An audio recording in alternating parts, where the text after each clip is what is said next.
বিশ্ব সংবাদে আপনাদের স্বাগত। সংবাদের শুরুতেই শিরোনাম, পরে বিস্তারিত। ইরান যুক্তরাষ্ট্র উত্তেজনা, জানাবো সর্বশেষ আপডেট সংবাদ। প্রথমেই শিরোনাম, লোহিত সাগরে যুক্তরাষ্ট্র ইসরায়েলের যৌথ নৌমহড়া। এদিকে ক্রমেই খুব বিপজ্জনক হয়ে উঠছে বিশ্ব, বলছে রাশিয়া। আরও থাকছে, রেজলিউশনারি গার্ডকে সন্ত্রাসী ঘোষণার প্রতিবাদে ইরানের কড়া প্রতিক্রিয়া। জানিয়ে দিব, ইরানে হামলার জন্য এখন প্রস্তুত নয় যুক্তরাষ্ট্র, বলছে ট্রাম্প। সর্বশেষ জানিয়ে দিব, হামলার হুমকির মধ্যেই আলোচনায় বসতে রাজি হয়েছে যুক্তরাষ্ট্র, বলছে ইরান। লোহিত সাগরে যুক্তরাষ্ট্র ইসরায়েলের যৌথ নৌমহড়া। মধ্যপ্রাচ্যে উত্তেজনার প্রেক্ষাপটে লোহিত সাগরে যৌথ নৌমহড়া চালিয়েছে যুক্তরাষ্ট্র ও ইসরায়েল। সোমবার যুক্তরাষ্ট্রের সেন্ট্রাল কমান্ড ও ইসরায়েলি সামরিক বাহিনী বিষয়টি নিশ্চিত করেছে। সেন্টকম জানায়, 1 ফেব্রুয়ারি নির্ধারিত এই মহড়ায় যুক্তরাষ্ট্রের আর্লি বাগ শ্রেণীর গাইডেড মিসাইল স্কোয়াডার USS Delbert D Black, Israeli নৌবাহিনীর জাহাজ ইউএসএস ইলাতের সঙ্গে অংশ নেয়। দুই দেশের নৌবাহিনী একসঙ্গে সামুদ্রিক কৌশল ও সমন্বয় অনুসরণ করে। ইসরায়েলি সেনাবাহিনীর মুখপাত্র আবিদাই আদ্রি বলেছেন, এটি যুক্তরাষ্ট্রের ফিল্ড ফেয়ার্সের সঙ্গে চলমান সহযোগিতার অংশ। তিনি জানান, মার্কিন স্কোয়াডার বন্দরে ভেড়া ছিল পূর্ব পরিকল্পিত ও নিয়মিত সফর। এদিকে ওয়াশিংটন অঞ্চলটিতে সামরিক উপস্থিতি জোরদার করছে, অন্যদিকে তেহরানের সঙ্গে কূটনৈতিক যোগাযোগও চালিয়ে যাচ্ছে। প্রেসিডেন্ট ডোনাল্ড ট্রাম্প ইরানকে আলোচনায় বসার জন্য জানিয়ে সম্ভাব্য সামরিক পদক্ষেপের হুঁশিয়ারি দিয়েছেন। পাল্টা প্রতিক্রিয়ায় ইরান সতর্ক করে বলেছে, যুক্তরাষ্ট্রের যে কোনো হামলাকে তারা সার্বত্রিক যুদ্ধ হিসেবে দেখবে। ক্রমেই খুব বিপজ্জনক হয়ে উঠেছে বিশ্ব। রাশিয়ার সাবেক প্রেসিডেন্ট ও নিরাপত্তা পরিষদের ডেপুটি চেয়ারম্যান দিমিত্রি মেদভেদেভ বলেছেন, বিশ্ব ক্রমশ খুবই বিপজ্জনক হয়ে উঠলেও রাশিয়া কোনো বৈশ্বিক সংঘাত চায় না। 2022 সালে ইউক্রেনে রাশিয়ার বিশেষ সামরিক অভিযানও একে কেন্দ্র করে যা চলছে তা স্নায়ুযুদ্ধের টান উত্তেজনা। পরবর্তী সময়ে মস্কো এবং পশ্চিমাদের মধ্যে সবচেয়ে বড় সংঘাত হিসেবে দেখা হচ্ছে। যদিও যুক্তরাষ্ট্রের প্রেসিডেন্ট ডোনাল্ড ট্রাম্পের দূতরা এখনও পারমাণবিক শক্তিধর রাশিয়া তার প্রতিবেশীদের মধ্যে সংঘাত অবসানের জোর চেষ্টা চালিয়ে যাচ্ছেন।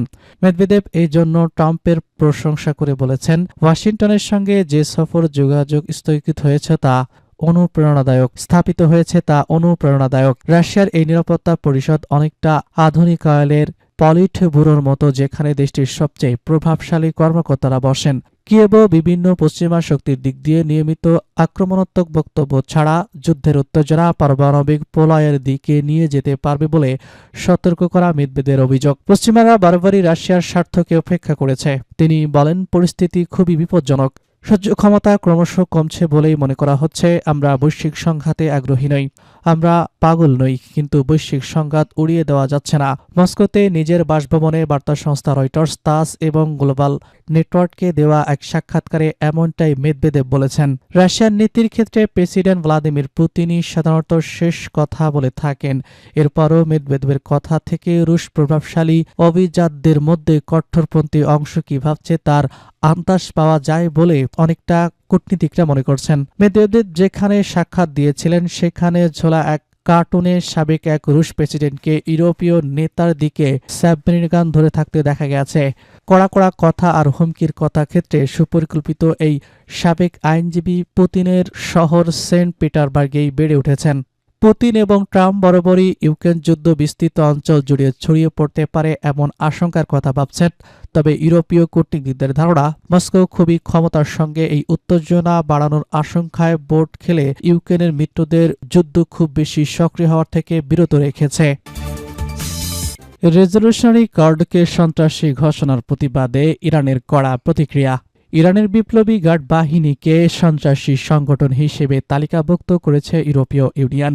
এই সিদ্ধান্তের প্রতিবাদে ইউরোপীয় ইউনিয়নের সব রাষ্ট্রদূতকে তলব করেছে ইরান। সোমবার ইরানের পররাষ্ট্র মন্ত্রণালয় এই তথ্য জানায়। ইরান বলেছে, ইউরোপীয় ইউনিয়ন এই সিদ্ধান্ত তেহরানের সার্বভৌমত্ব নিরাপত্তার বিরুদ্ধে যায়। পররাষ্ট্র মন্ত্রণালয়ের মুখপাত্র মিসাইল বাঘাই জানিয়েছেন, রোববার থেকে রাষ্ট্রদূতদের ডাকা শুরু হয় এবং তা সোমবার পর্যন্ত চলে। তিনি বলেন, আগামী কয়েকদিনের মধ্যে পাল্টা পদক্ষেপের বিষয়ে সিদ্ধান্ত নেওয়া হবে। গত সপ্তাহে 27 দেশের জোট ইউরোপীয় ইউনিয়ন জানায় জানুয়ারিতে ইরানের সরকার বিরোধী বিক্ষোভ দমনে বিপ্লবী গার্ডের ভূমিকার কারণে বাহিনীকে সন্ত্রাসী তালিকায় রাখা হয়েছে। এ সময় দেশটিতে বিক্ষোভে হাজার মানুষ নিহত হন এবং বহু মানুষ আটকা হন বলে বিভিন্ন মানবাধিকার সংস্থা দাবি করছে। ইরানের পার্লামেন্ট স্পিকার বলেছেন ২০১৯ সালের একটি আইনের ভিত্তিতে ইরান এখন ইউরোপীয় ইউনিয়নভুক্ত সব দেশের সেনাবাহিনীকে সন্ত্রাসী হিসেবে বিবেচনা করছে। তবে ইউরোপীয় কমিশন জানিয়েছে উত্তেজনার মধ্যেও তেহরানের সঙ্গে কূটনৈতিক যোগাযোগ চালিয়ে রাখা হবে এবং সামরিক সংঘাত এড়াতে সংযম দেখার আহ্বান জানানো হয়েছে। এই পরিস্থিতিতে যুক্তরাষ্ট্র এবং ইরানের মধ্যে তুরস্ক নতুন করে আলোচনা শুরু করার চেষ্টা করছে। তুরস্কের কর্মকর্তারা জানিয়েছেন মার্কিন বিশেষ দূত স্টিভ উইকের সঙ্গে ইরানি কর্মকর্তাদের বৈঠক আয়োজনের উদ্দেশ্যে নেওয়া হয়েছে। লক্ষ্য হল যুক্তরাষ্ট্রের সম্ভাব্য সামরিক পদক্ষেপের ঝুঁকি কমানো। এদিকে যুক্তরাষ্ট্র মধ্যপ্রাচ্যে যুদ্ধ জাহাজ ও ক্ষেপণাস্ত্রবাহী স্ট্রমার মোতায়েন করেছে। তবে প্রেসিডেন্ট ডোনাল্ড ট্রাম্প সামরিক শক্তি ব্যবহার করবে কিনা তা এখনও স্পষ্ট নয়। বিপ্লবী গার্ড ইরানের ১৯৭৯ সালের ইসলামী বিপ্লবের পর গঠিত হয়। এটি নিয়মিত সেনাবাহিনীর পাশাপাশি কাজ করে এবং দেশের অভ্যন্তরীণ নিরাপত্তা এবং বিভিন্ন অর্থনৈতিক খাতে প্রভাব রাখে। সাম্প্রতিক বিক্ষোভ দমনে গার্ডের অধীন বসতি বাহিনী গুরুত্বপূর্ণ ভূমিকা রেখেছে বলে অভিযোগ করেছে। মানবাধিকার সংস্থাগুলোর তথ্য মতে চলমান দমন নিপীড়ন হাজারো মানুষ নিহত ও প্রায় ৫০,০০০ মানুষ গ্রেপ্তার হয়েছেন। তবে ইরান সরকার নিহতের সংখ্যা তুলনামূলকভাবে কম বলেছে বলে দাবি করেছেন। ইরানে হামলার জন্য এখনও প্রস্তুত নয় যুক্তরাষ্ট্র। যুক্তরাষ্ট্র বর্তমানে ইরানে সামরিক হামলা চালানোর মতো অবস্থানে নেই বলে জানিয়েছেন প্রভাবশালী মার্কিন গণমাধ্যম ওয়ার্ল্ড জার্নাল। মার্কিন কর্মকর্তাদের উদ্ধৃতি দিয়ে পত্রিকাটি জানিয়েছে সম্ভাব্য ইরানি পাল্টা হামলা মোকাবেলার জন্য মধ্যপ্রাচ্যে আরও শক্তিশালী আকাশ প্রতিরক্ষা ব্যবস্থা মোতায়েন না করা পর্যন্ত যুক্তরাষ্ট্র সরাসরি হামলার পথে যাচ্ছে না। গত কয়েক সপ্তাহে যুক্তরাষ্ট্র মধ্যপ্রাচ্যে বড় ধরনের সামরিক শক্তি পাঠিয়েছে। এর নেতৃত্বে রয়েছে ইউএস আব্রাহাম লিঙ্কন বিমানবাহী রণতরী। মার্কিন প্রেসিডেন্ট ডোনাল্ড ট্রাম্প একে বিশাল এক সুন্দর নৌবহর হিসেবে বর্ণনা করেছেন। এই সামরিক উপস্থিতির মূল উদ্দেশ্য ছিল ইরানকে নতুন পারমাণবিক চুক্তিতে রাজি করানো। তবে এত বড় প্রস্তুতির কথাও ইরানের উপর সামরিক বিমান হামলা তাৎক্ষণিকভাবে হচ্ছে না বলে জানিয়েছেন ওয়ার্ল্ড জার্নাল। কারণ যুক্তরাষ্ট্র আগে নিশ্চিত করতে চায় যে ইসরায়েল তাদের আরব মিত্র দেশগুলো এবং মধ্যপ্রাচ্যে অবস্থানরত মার্কিন সেনারা যথেষ্ট সুশিক্ষিত আছে কিনা। প্রতিবেদনে বলা হয়েছে পেন্টাগন বর্তমানে আকাশ প্রতিরক্ষা ব্যবস্থা থার্ড এবং প্যাট্রিয়ট বিমান প্রতিরক্ষা ব্যবস্থা জর্ডান, কুয়েত, বাহরাইন, সৌদি আরব, কাতার সহ বিভিন্ন মার্কিন ঘাঁটিতে পাঠাচ্ছে। এসব ঘাঁটিতে যুক্তরাষ্ট্রের সেনারা অবস্থান করছেন।